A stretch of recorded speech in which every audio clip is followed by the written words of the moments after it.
The air inside Soul Bunker 7 tasted like metal and despair. Doyen pressed his hand against the cold wall and felt the vibrations of the failing water pump 3 levels below. He closed his eyes and counted the rhythm, 4 beats then a stutter, 4 beats then a stutter. The pump was dying just like everything else. He was 32 years old, but his hands looked like they belonged to his grandfather. The constant radiation exposure had aged everyone too fast. His hair had started falling out last month. In the dim emergency lighting of the bunker, he could see his reflection in a broken monitor screen. A ghost stared back at him. "Doyen, we need you in the medical bay." The voice crackled through the old radio clipped to his belt. It was Hajin. She always sounded tired now. Everyone did. He made his way through the narrow corridors. The walls were covered in water stains and rust. Once, these bunkers had been painted white, sterile and clean. That was before the final war. Before the oceans turned to acid. Before the sky became poison. Now the bunkers were tombs where people waited to die. The medical bay was crowded. Too many sick people. Not enough medicine. Not enough anything. Hajin stood over a child who was coughing blood into a cloth. Her dark hair was tied back and her face showed lines that no 28-year-old should have. She looked up when Doyen entered. "The oxygen recycler in Section C is failing," she said quietly. "Can you fix it?" Doyen wanted to laugh. Wanted to cry. Wanted to scream that he couldn't fix everything. That he was just one man with broken tools trying to hold together a dying world. Instead, he nodded. "I'll look at it. Thank you." Hajin's voice was soft. She touched his arm for just a moment, and in that touch was everything they couldn't say. That they were afraid. That they were running out of time. That maybe tomorrow or the next day the machines would fail completely, and then it would all be over. In the corner of the medical bay, an old man sat surrounded by books. Real books, not the digital kind. Minho had carried them down into the bunker when the surface became uninhabitable. He was 73, the oldest person in their section.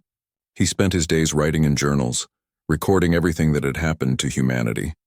"Someone should remember," he always said. "Someone should know we were here." "How many today?" Minho asked without looking up from his writing. 12, Hajin replied. 12 more dead. Minho wrote it down. He wrote everything down. The numbers, the names, the stories.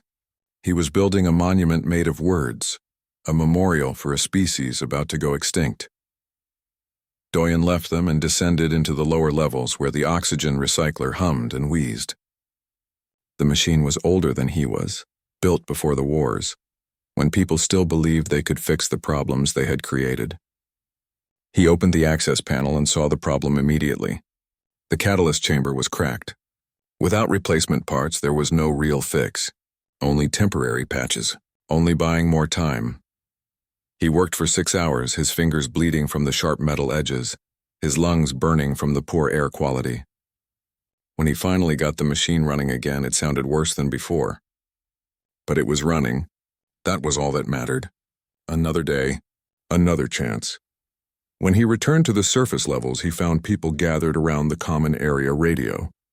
Someone had managed to get a signal from another bunker, Busan Bunker 3. They were reporting the same problems. Failing equipment, rising death rates, the slow collapse of everything. "Maybe we should go to the surface," someone said. A young woman named Bora. She had been a soldier once, back when there was still something to fight for. Now she tried to grow vegetables under artificial lights, coaxing life from the earth in plastic containers. "Maybe it's better up there now." "It's not," Doyun said. Everyone turned to look at him. "The radiation levels are still too high. The temperature swings from freezing to boiling. There's no food, no water. Down here we have a chance. Up there we have nothing."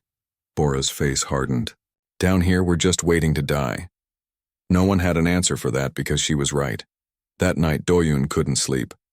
He lay on his narrow bunk and stared at the ceiling. He thought about his parents, dead 5 years now.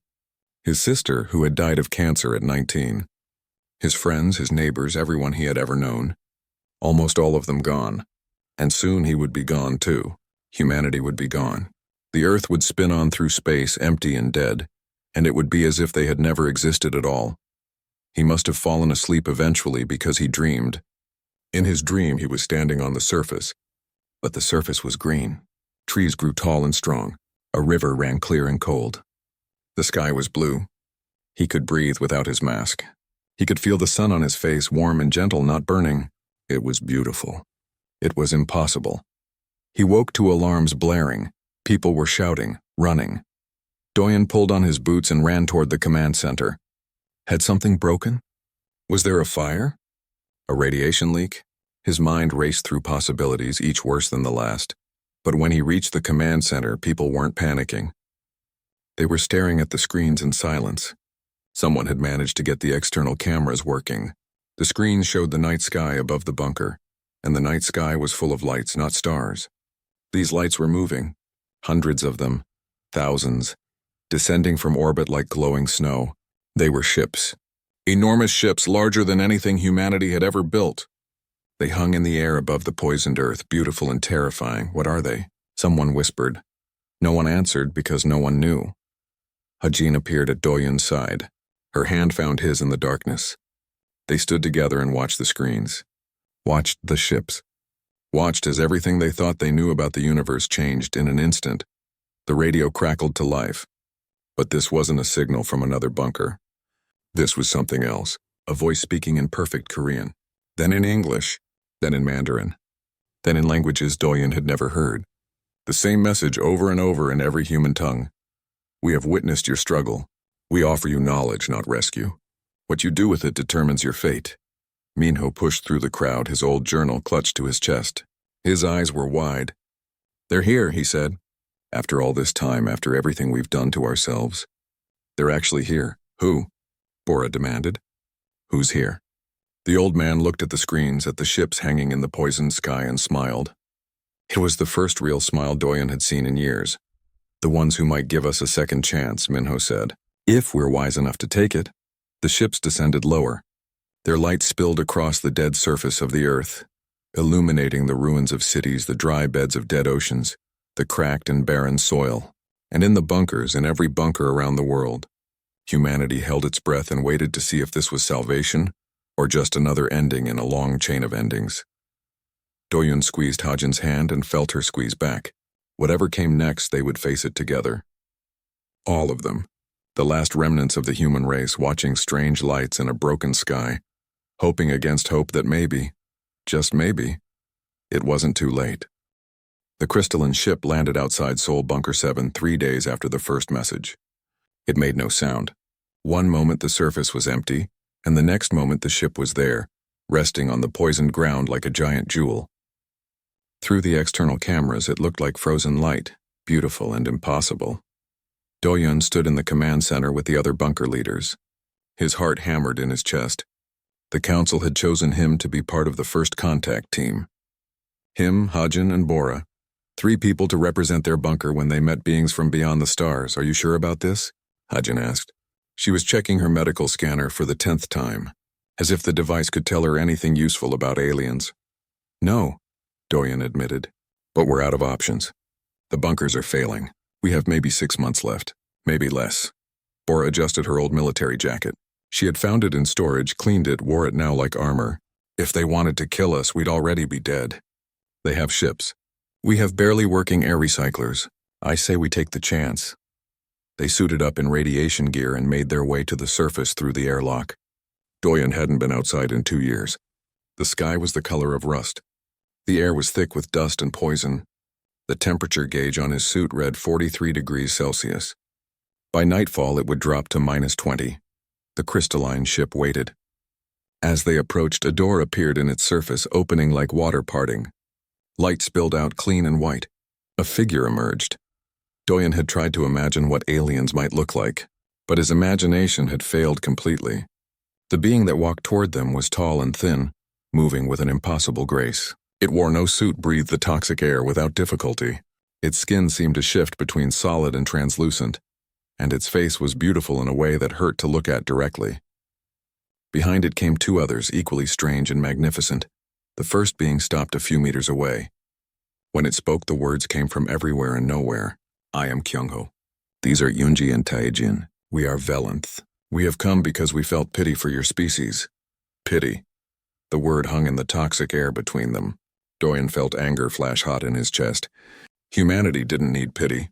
But then he looked around at the dead world, at his dying people, and realized that maybe they did. Why? Hajin asked. Her voice was steady through the suit radio. Why do you care what happens to us? The one called Yunji moved forward. She was smaller than Kyung-ho, her form more delicate. Because we were young once. Because we made mistakes. Because we survived them and learned. Because watching a species destroy itself, even a species we have never met, causes us pain. We don't understand pain, Taejin added. He carried a device that seemed to record everything. Not the way you do. We transcended physical suffering millions of years ago. But we remember it. And we remember what it means to face extinction. They were taken inside the ship. The interior was vast, filled with structures that made no sense to human eyes. Kyung-ho led them to a chamber where images floated in the air. He showed them Earth as it had been, green and blue and beautiful. Then he showed them Earth as it was now, gray and dying. Your species has perhaps 6 of your months remaining, Kyung-ho said. After that, your bunkers will fail completely. The last humans will suffocate or starve. Within a generation, your species will be extinct. Tell us something we don't know, Bora muttered. Yunji made a sound that might have been a laugh. She has spirit. I like that. She waved her hand and new images appeared. Machines, designs, formulas, technology so advanced it looked like magic. This is what we offer. The knowledge to clean your atmosphere, to purify your water, to heal the damage you have done to your world, to cure the sickness in your bodies, to create energy without destruction. Doyun stared at the images, his mind racing. You can save us. No, Kyung-ho said firmly. We can give you the tools to save yourselves. But you must do the work. You must come together. You must put aside your old conflicts and cooperate. If you cannot do this, then our gift will be worthless. Why not just save us yourselves? Hajin asked. Taejin answered, his recording device still active. Because beings who are saved do not learn. They do not grow. We have watched 1,000 species receive help they did not earn. Most of them fell again, repeating the same mistakes. But species who save themselves, who face their failures and choose to do better, they survive. They thrive. They become something worthy of the stars. They were taken back to the bunker with data crystals full of information. The Velanth would remain in orbit, observing but not interfering. They would answer questions but not do the work. Humanity had to prove it could change. The news spread through all the bunkers within hours. Some people celebrated. Some were suspicious. Some didn't believe any of it was real. But Doyun, working through the night translating Velanth technology into something humans could understand and build, felt hope for the first time in years. Hajin became the primary liaison with the Velanth. She went up to their ship every day, learning their medical science. Yunji taught her personally, showing her how to use energy fields to repair damaged DNA, how to cure the cancers that radiation had caused, how to extend life and restore health. You care, Hajin said one day as they worked together. About us. About individuals, not just the species. Yunji's form shimmered. I am not supposed to. We transcended personal attachments long ago. But you humans, you are so fragile and so strong at the same time. You face death every day and still find reasons to laugh. To create, to love, it is fascinating. It is beautiful. It makes me feel things I thought I had forgotten how to feel. Meanwhile, Doyun led teams of engineers from every surviving bunker. They worked together, former enemies standing side by side.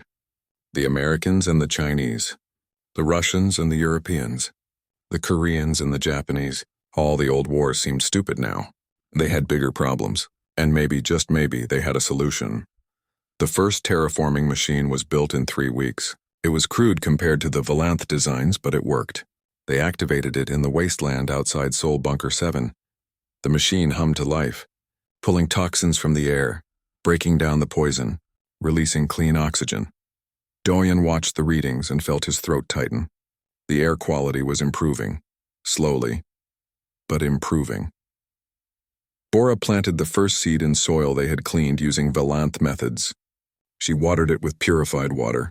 Everyone gathered around to watch. For 2 days, nothing happened. Then on the 3rd day, a green shoot pushed through the earth. People cried.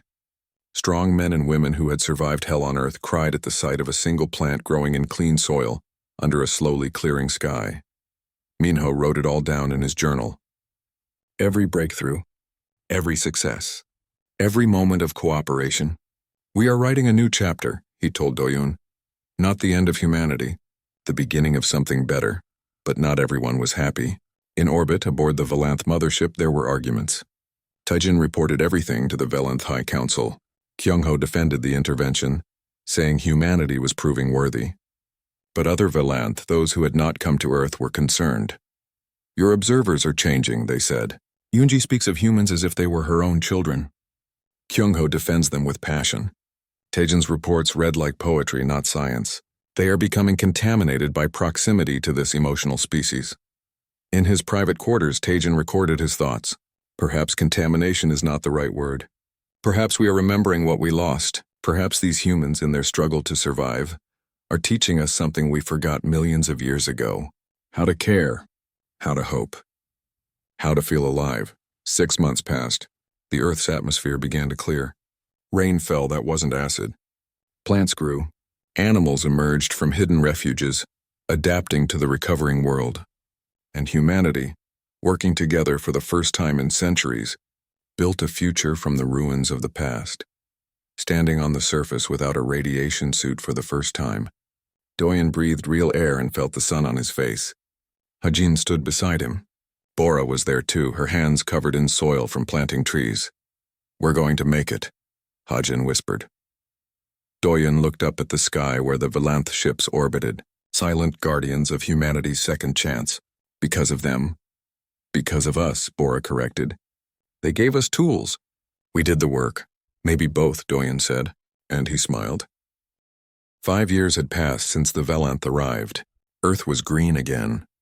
Doyen stood on a hill overlooking what used to be Seoul Bunker 7. The bunker entrances were still there, preserved as monuments. But now they were surrounded by forest. Real forest. Oak trees and pine trees growing tall and strong. A river ran clear at the bottom of the valley. Fish swam in it. Birds sang in the branches. Beside him, a child named Jiwoo threw stones into the river below. She was 4 years old, born after the Valanth came. She had never known the dying Earth. To her, green skies and clean air were normal. She had never lived in fear that tomorrow the machines would fail and everyone would die. Can we go see Teacher Yoonji today? Jiwoo asked.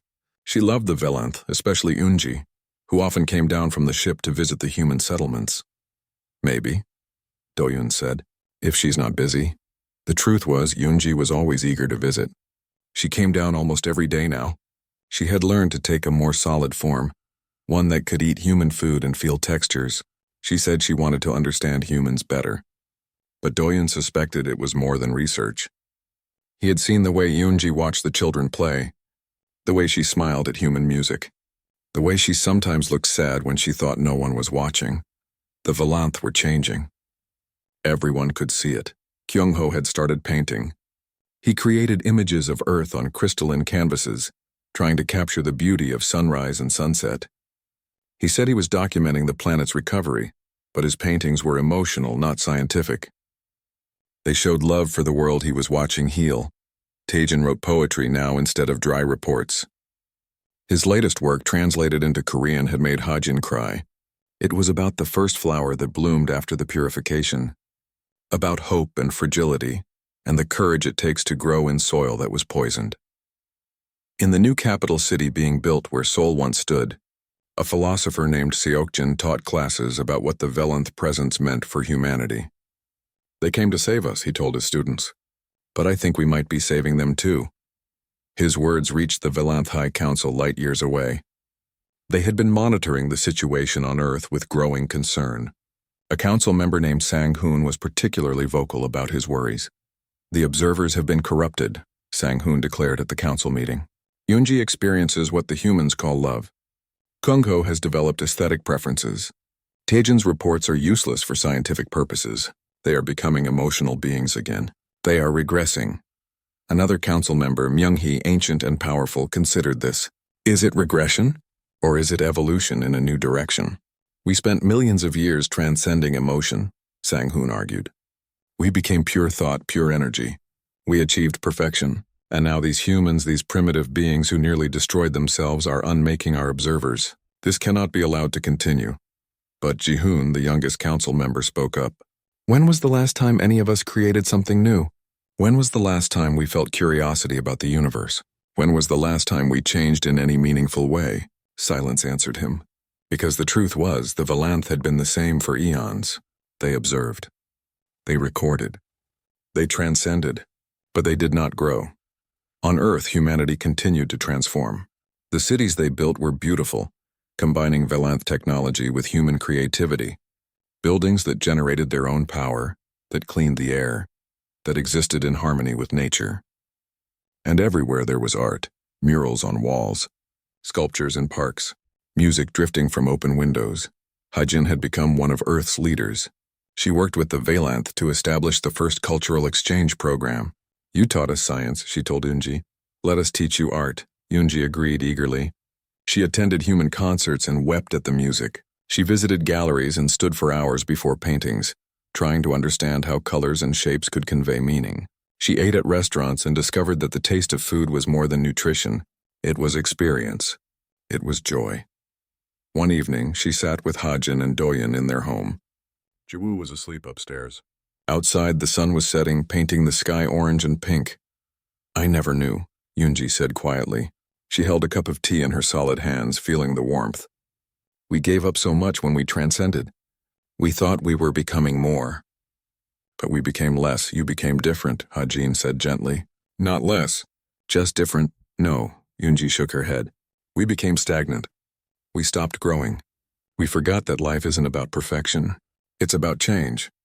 About feeling. About connection. She looked at them with eyes that were learning to show emotion. You humans, you're so breakable. You live such short lives. You suffer and die. But you're so alive. More alive than we've been in millions of years.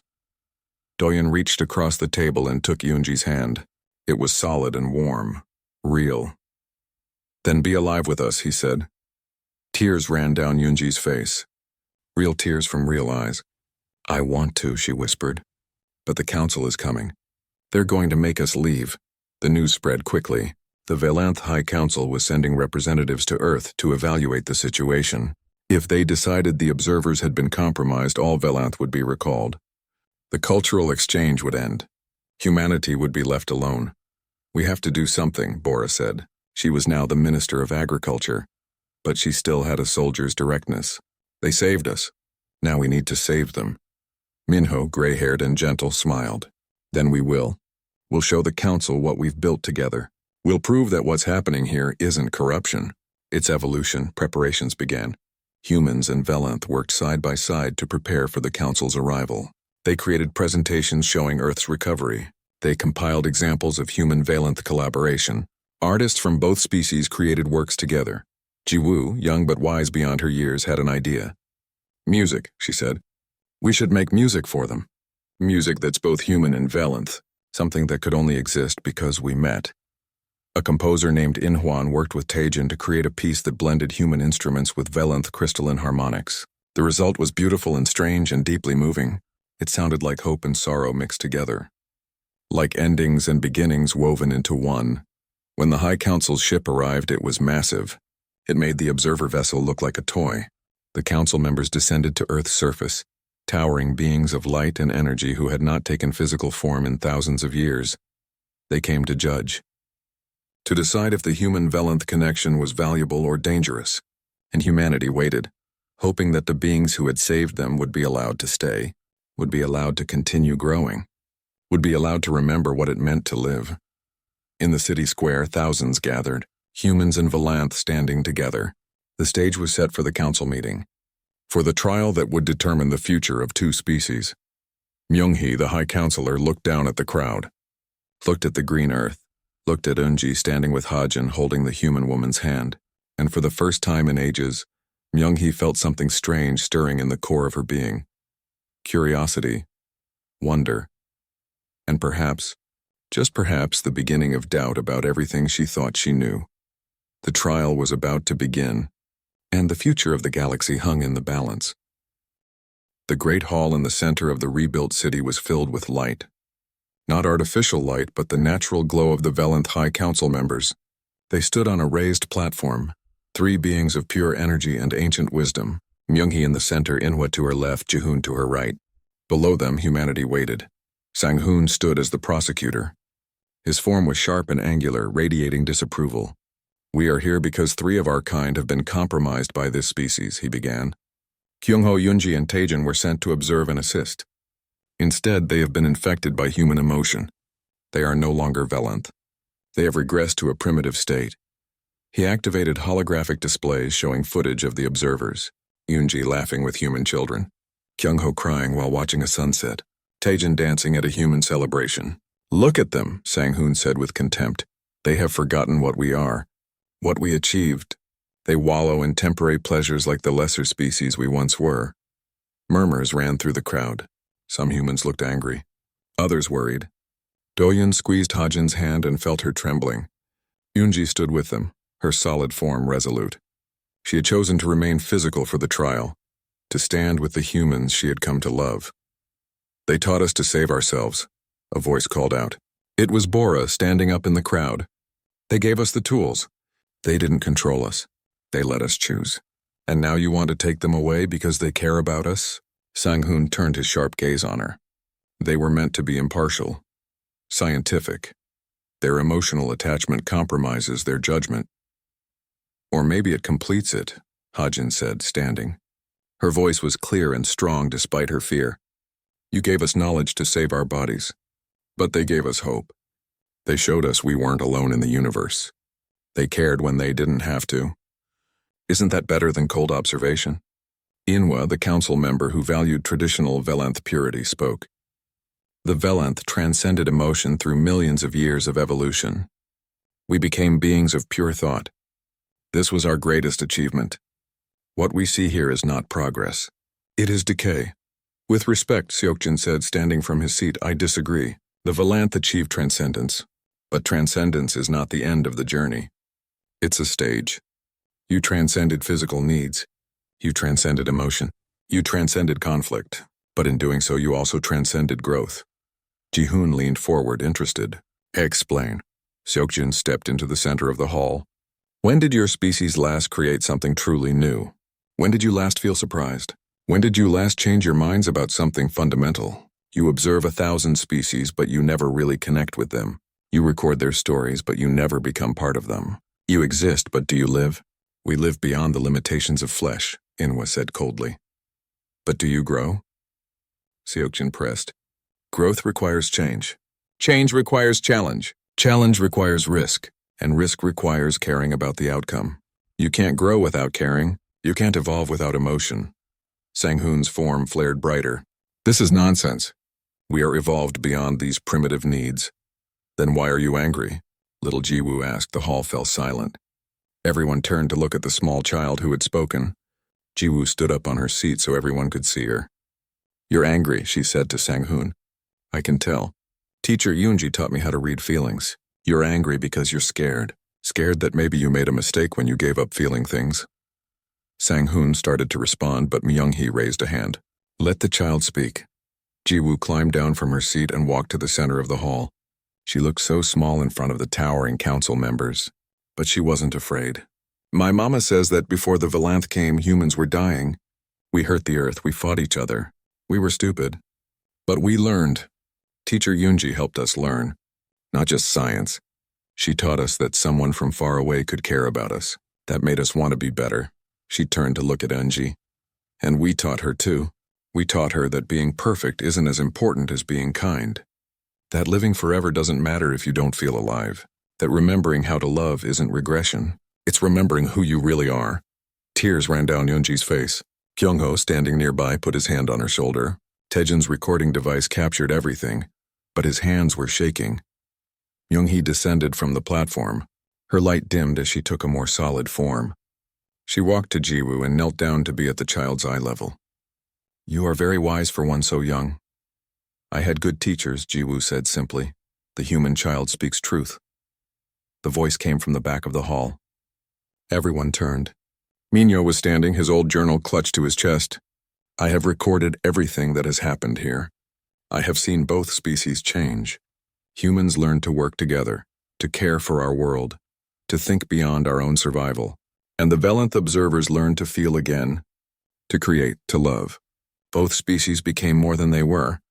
He walked forward, his steps slow but steady. Counselor Sang-hoon calls this corruption. I call it growth. Real growth. The kind that only happens when two different beings meet and share themselves honestly, when they risk being changed by each other. Taejin stepped forward. May I speak? Myung-hee nodded. I came to Earth as an archivist, Taejin said. My job was to record the extinction of humanity, or their survival. Nothing more. But something happened that I did not expect. I began to care which outcome occurred. I wanted them to survive. And when they did, I felt joy. Real joy. For the first time in millions of years, I felt something that mattered. He activated his recording device and projected his archives. Thousands of hours of footage. Humans working together. Children playing in clean parks. Forests growing. Rivers running clear. And through it all, Valanth and humans side by side. Learning, building, growing. This is not corruption, Taejin said quietly. This is resurrection. We thought we had evolved beyond emotion, but we had only frozen ourselves. These humans, these brief, fragile beings, they thawed us. They reminded us what it means to be alive. Kyung-ho spoke next. I have painted 53 images of Earth. Each one is different. Each one captures a moment of beauty that will never come again. I could not have created these paintings before I came here. I did not have the capacity. Humanity gave me that capacity back. Yoonji was the last to speak. Her voice was soft but clear. I love them. I love these humans. Not as a scientist loves interesting data. As a being loves other beings. As family, as friends. The Council may call this weakness. But it is the strongest thing I have ever felt. It gives my existence meaning in a way that pure observation never did. The hall was silent. Then Bora started clapping. Slowly at first, then faster. Others joined. Soon the entire hall was filled with applause. Humans and the observer Valanth together, making noise, expressing emotion, refusing to be silent. Inhwa looked disturbed. This is exactly what we feared. Mass emotional contagion. But Jihoon was smiling. Actually smiling. When was the last time you smiled, Inhwa? When was the last time any of us felt moved by something? Myung-hee stood in the center of the hall and slowly turned, looking at everything. The green world visible through the windows. The mixed crowd of humans and Valanth. The children playing at the edges of the gathering. The art on the walls. The life everywhere. I have witnessed the birth and death of stars, Myung-hee said finally. I have observed the evolution of entire galaxies. I thought I had seen everything worth seeing. But I was wrong. She turned to Sang-hoon. This is not corruption. This is something we forgot was possible. Change, real change. Growth in a new direction. You cannot be serious, Sang-hoon said. You would allow this to continue? I would, Myung-hee said. More than that. I would expand it. Any Valanth who wishes to experience what our observers have found here may come to Earth. We will establish a permanent cultural exchange. Humans will teach us what we lost, and we will continue teaching them what we know. Together we will see what becomes possible. Jihoon voted with Myung-hee. Inhwa, after a long silence, abstained. The vote carried. The hall erupted in celebration. Humans hugged each other. Hugged the Valanth. Jiwoo climbed up Yoonji's solid form and wrapped her arms around the alien's neck. You can stay. You can stay. That night they performed the music that Inwan and Taejin had created together. Human voices and Valanth harmonics wove together into something that had never existed before. Something that could only exist because two species had chosen to care about each other. And watching from the platform, even Myung-hee felt her ancient heart stir with something new. 50 years had passed since the Valanth High Council made their decision. The Earth was no longer just green. It was thriving. Forests covered the continents. Oceans teemed with life. Cities of crystal and steel rose from the ground, beautiful and efficient, generating no waste, existing in perfect harmony with nature. But more than the planet had changed. Everything had changed. Doyen was 82 years old now. His hair was white, his face lined with decades of smiles and sorrows. But his mind was sharp, enhanced by Valanth medical technology that had extended human lifespans far beyond what they once were. He walked through the memorial park built around the old bunker entrance, remembering the days when he had thought humanity had no future. Beside him walked his son, Yunho. He was 45, but Yunho was not entirely human. He had been born from the joining of human and Valanth consciousness, the first of his kind. He existed partially in the physical world and partially in the realm of pure thought. He could feel emotion as humans did, but could also process information as the Valanth could. He was something new, something unprecedented. Do you ever regret it? Doyun asked his son. Being different from everyone else? Yunho smiled. He had his father's smile. I'm not different, Dad. I'm just ahead.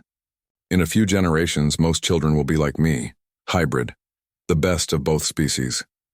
They reached the monument at the center of the park. It was made of living crystal that recorded memories. Anyone could touch it and experience the full emotional history of first contact, the fear, the hope, the breakthrough. The love Hajin was already there, placing flowers at the base of the monument. She was 78, her hair silver, her hands gentle and practiced. She had continued her medical work for decades, training new generations of healers who combined human compassion with Valanth science. I come here every week, she said as Doyen approached, to remember how close we came to losing everything, and how much we gained, Doyen added. A Valanth approached them. She looked young, but appearances were deceiving with the Valanth. This was Suman, and she had chosen to be permanently physical 5 years ago. She had married a human, a man named Jaewon.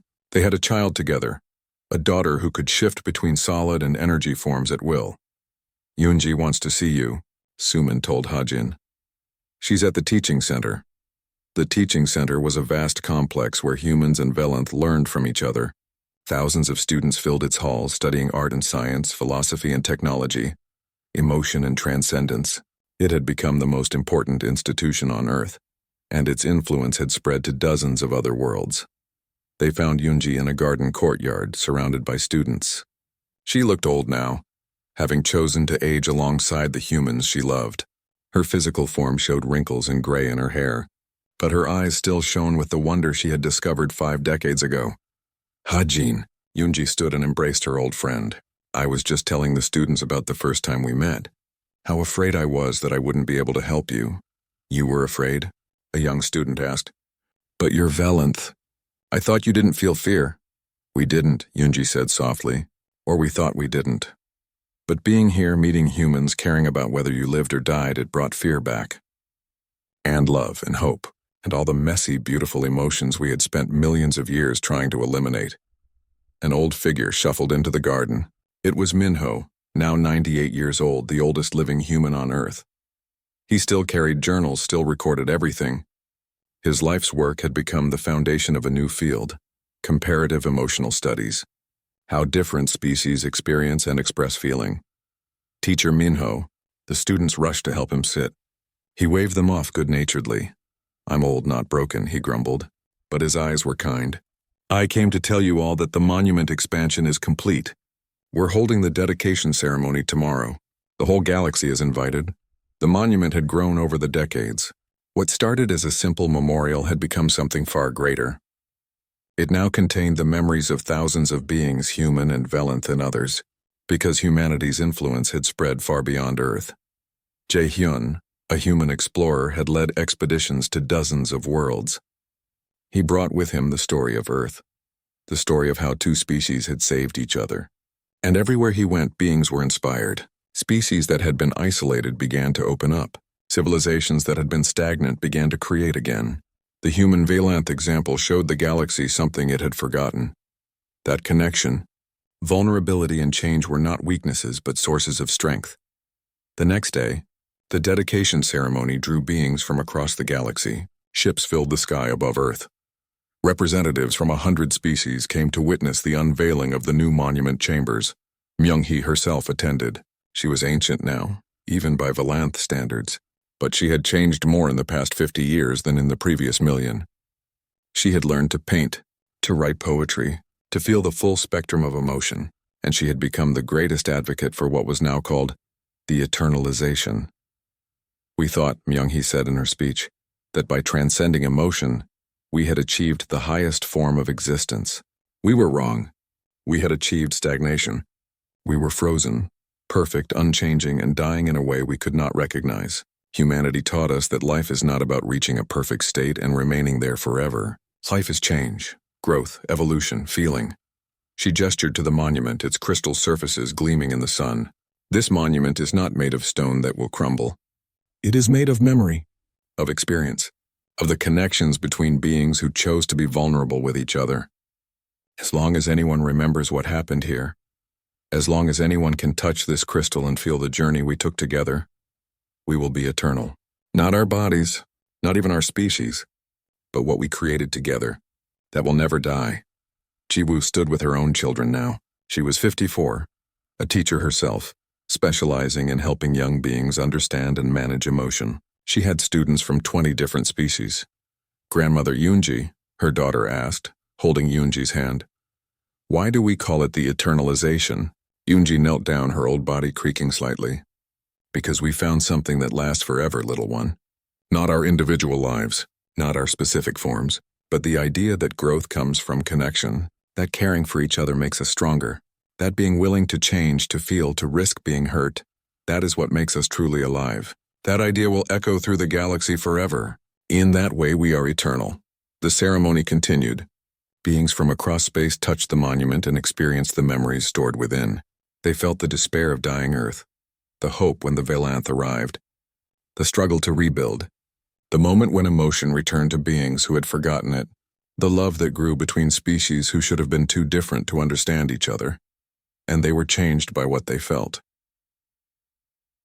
That night, Doyun and Hajin sat on the hill overlooking the old bunker site. The stars were brilliant overhead. Ships from 100 worlds glittered among them. Did you ever imagine this? Hajin asked. When we were down in that bunker dying, did you ever imagine we would be here? No, Doyun admitted. I thought we were done. I thought humanity had used up all its chances. We had, Hajin said. That's why it's so important that the Valanth gave us another one. They gave us pity, Doyun said, remembering that first meeting. That strange word hanging in the toxic air? And we gave them purpose, Hajin added. They saved our bodies. We saved their souls. They sat in comfortable silence, these two old friends who had survived the end of the world and helped build a new one. Around them, the earth lived and grew. Above them, the stars held worlds where the story of humanity and the Valanth was being told, where other species were learning that reaching out, caring, changing, these were not signs of weakness, but the very essence of strength. In the teaching center, young beings of many species studied the history of the eternalization. They learned how a dying race and an ancient species met by chance and changed the galaxy forever. In the Valanth homeworld, children were born who experienced emotion from their first moment. The species was evolving again after millions of years of stagnation. And on Earth, in the heart of the monument, the crystal pulsed with stored memories. Every touch added new experiences. Every visitor left their mark. The monument grew, not in size but in depth, becoming a living library of connection and growth. Yoonji visited the monument every day. She would place her hand on the crystal and relive the moment she first felt pity for humanity, then felt hope, then felt love. She would trace the journey from observer to participant, from scientist to friend, from transcendent being to someone who chose to be truly alive. We thought we were coming to save them, she would tell anyone who asked. We believed our pity was a gift we were giving to a lesser species. We were so arrogant, so blind, and now, they would ask. Now I understand, Yoonji would say, touching the crystal, feeling all the memories within. They saved us. We saved them, but more than that, we saved each other, and in doing so, we created something that will never be forgotten. We became eternal, not through transcendence, but through connection, not through perfection, but through the messy, beautiful, painful, joyful process of truly living.